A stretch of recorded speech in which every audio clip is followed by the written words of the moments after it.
नमस्कार दोस्तों, GSHRA YouTube channel पर मैं मंगलदीप ओझा दिल्ली मुखर्जी नगर से आप लोगों का स्वागत करता हूं।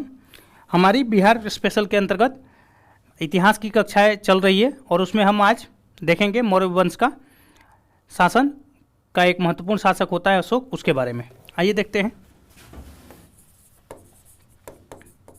अशोक का जो कार्यकाल है वह है 272 BC से 232 BC। ठीक है,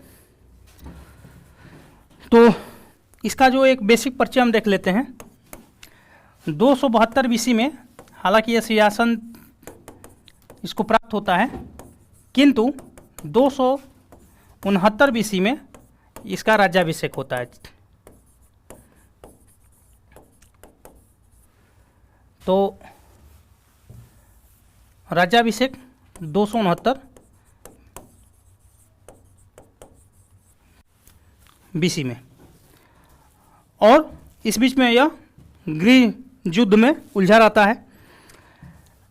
अपने सिंहासन पे आने से पहले यह उज्जैन अवंती का गवर्नर रहता है।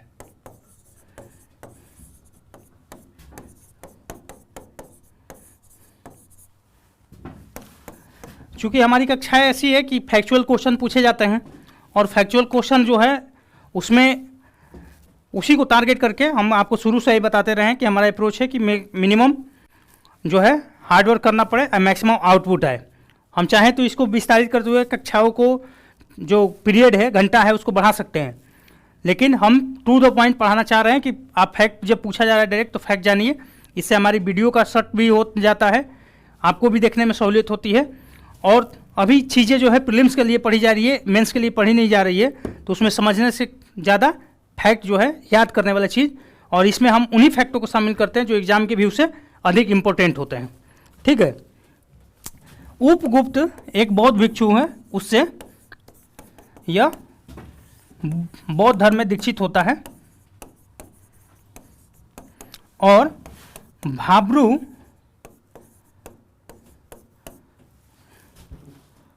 लघु शिलालेख से इसके पुष्टि होती है कि अशोक ने बौद्ध धर्म को अपनाया था।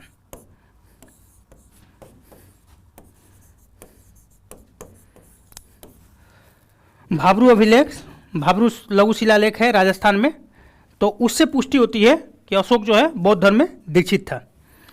इसका माता का नाम शुभद्रांगी था।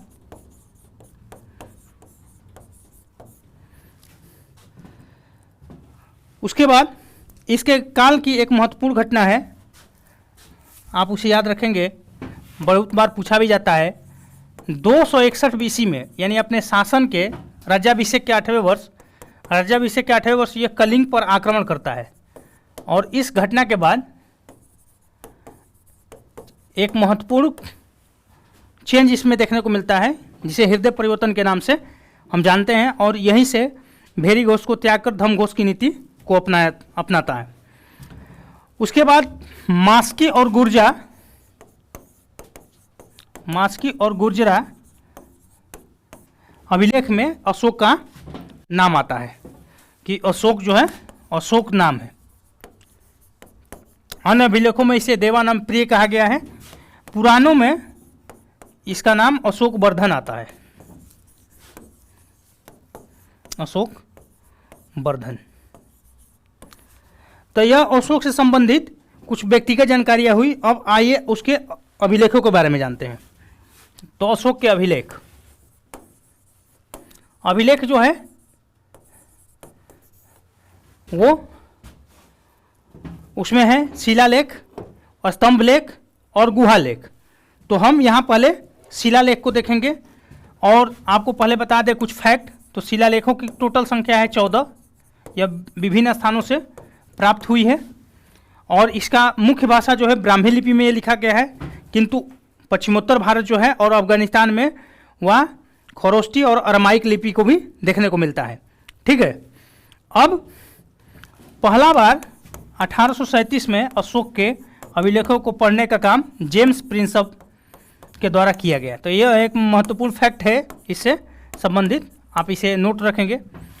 और 1750 ईस्वी में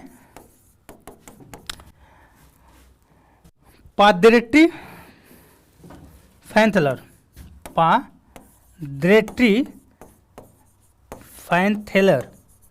ने इसके अभिलेखों की खोज की थी। पाद्रेट्री फैंथेलर ने इसके अभिलेखों की खोज की थी।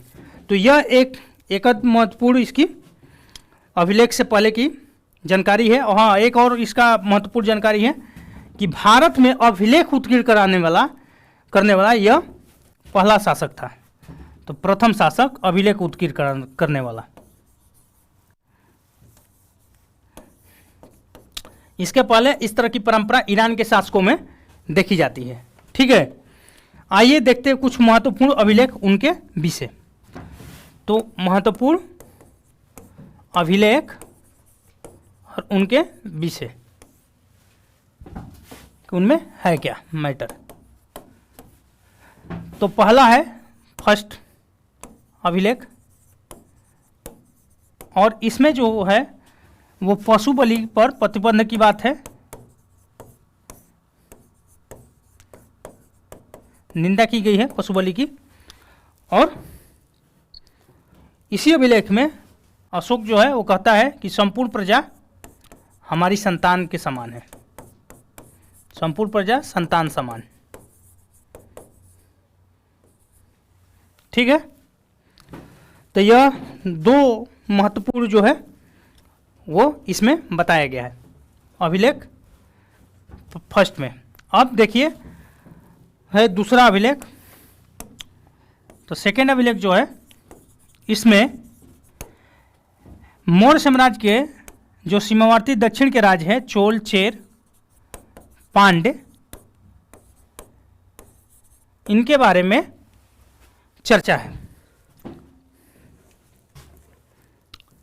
और अब आगे देखते हैं चौथा अभिलेख। जो महत्वपूर्ण अभिलेख है उन्हीं को हम यहाँ देखेंगे।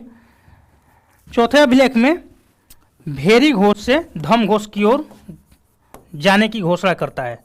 कलिंग युद्ध के बाद भेरी घोष से धम घोष में परिवर्तन।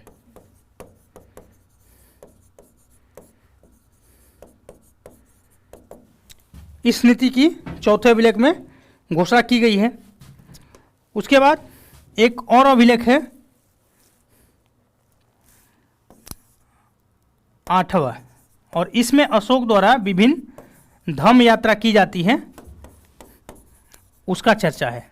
धम्म यात्रा अशोक का अपने शासन के 10वें वर्ष वो बोध गया की यात्रा पे जाता है। फिर 20 वर्ष लुम्बिनी की भी यात्रा करता है, जहाँ जाके वो कर की दर को कम कर देता है वहाँ पे। 11वां शिलालेख इसके बाद एक इम्पोर्टेंट हो जाता है, और इसमें अशोक द्वारा धर्म की व्याख्या की गई है। धम्म की, आखिर धम्म है क्या, धम्म की व्याख्या। इसी प्रकार से आइए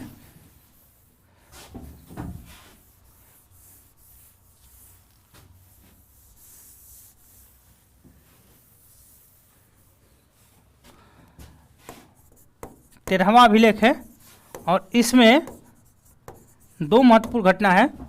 कलिंग युद्ध का वर्णन है, और दूसरा आजीवक एक प्रजाति होता है, उनको अपराधों के लिए दंडित करने का संबोधन किया गया है। आठविक है। आठविकों को ये एक अपराधी जाति है, और आठविक जातियों को दंड देने की बात अशोक द्वारा कही जाती है उनके अपराधों हेतु। अब हम देखेंगे अशोक के कुछ स्तंभ लेख। आइए देखते हैं स्तंभ लेख। इसमें पहला है लौरिया अरेराज। लौरिया अरेराज यह पूर्वी चंपारण डिस्ट्रिक्ट में है, बिहार में। यानी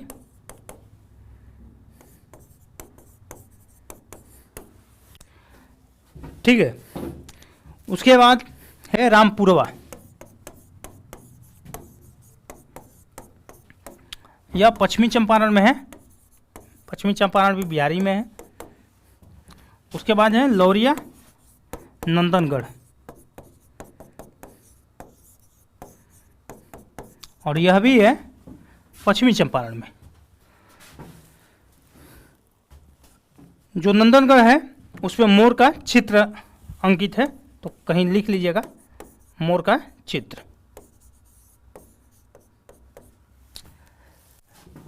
उसके बाद प्रयाग स्तंभ लेख है, इसकी एक महत्वपूर्ण जो है यह है इलाहाबाद में। यह पहले कौशाम्बी में था, इसे अकबर द्वारा स्थापित किया गया इलाहाबाद के किले में, और इसे प्रयाग स्तंभ लेख को रानी का अभिलेख भी कहा जाता है। इसमें अशोक की जो रानी है करवा की और उसके पुत्र तिवर का जिक्र आता है। ठीक है। इसी तरह से दो और स्तंभ लेख है, दिल्ली मेरठ और दिल्ली टोपरा। ये दोनों अभिलेख जो है पहले मेरठ में था ये, और इसको स्थापित किया फिरोज शाह तुगलक ने दिल्ली में, फिर ये टोपरा में था और इसको फिरोज शाह तुगलक ने ही दिल्ली में स्थापित किया। तो फिरोज शाह तुगलक ने इन दोनों अभिलेखों को जो अशोक के थे स्तंभ लेख को दिल्ली लाया, एक को मेरठ से एक को टोपरा से। आइए अब देखते हैं कुछ गुहा अभिलेख। तो बराबर की पहाड़ियों में आजीवक संप्रदाय हेतु बराबर की पहाड़ियाँ जहानाबाद डिस्ट्रिक्ट में है। आजीवक संप्रदाय को दान हेतु इसने कुछ गुहा जो है गुफा का निर्माण कराया, और इंडिया में इस तरह का आर्किटेक्चर पहली बार देखने को मिलता है। तो फर्स्ट टाइम इस प्रकार का आर्किटेक्चर हम देखते हैं। ठीक है। गुफाओं का निर्माण पहली बार मौर्य काल में ही देखने को मिलता है। 4 गुफा है, इनके अलग अलग नाम हैं। एक का कर्ण नाम है, एक का नाम है चौपार, और फिर है एक का सुदामा, और एक का नाम है अलग फिर विश्व झोपड़ी। तो कभी कभी यह भी पूछा जाता है नाम सही थी, तो आप इसे याद रखेंगे। यहीं पर इसी प्रकार का इसके आगे इसका पौत्र होता है दशरथ, उसके द्वारा नागार्जुन गुफा का निर्माण किया जाता है, वो भी आजीविक संप्रदाय के लिए ही। तो यह भी पूछा जाता है कि जो दशरथ है उसके द्वारा किन गुफाओं का निर्माण किया गया, तो दशरथ के द्वारा नागार्जुन गुफा का निर्माण किया गया। तो यह कुछ अशोक से संबंधित महत्वपूर्ण जानकारियाँ रही। आप इसे बार बार देखें, कुछ सुझाव हो तो कमेंट बॉक्स में आप सुझाव भी दे सकते हैं, और हमारी पूरी यही कोशिश है कि आपको कम टाइम में मैक्सिमम आउटपुट मिले, इसलिए हम डायरेक्ट फैक्ट की चर्चा कर रहे हैं, और इसको डिस्कशन से माने कम से कम डिस्कस करने की कोशिश करते हैं, जहाँ ज़रूरी है वही डिस्कस कर रहे हैं, और ताकि वीडियो का टेन्योर छोटा हो और आपको मैक्सिमम लाभ मिले। आप हमारे चैनल को लाइक करें, सब्सक्राइब करें, शेयर करें। धन्यवाद।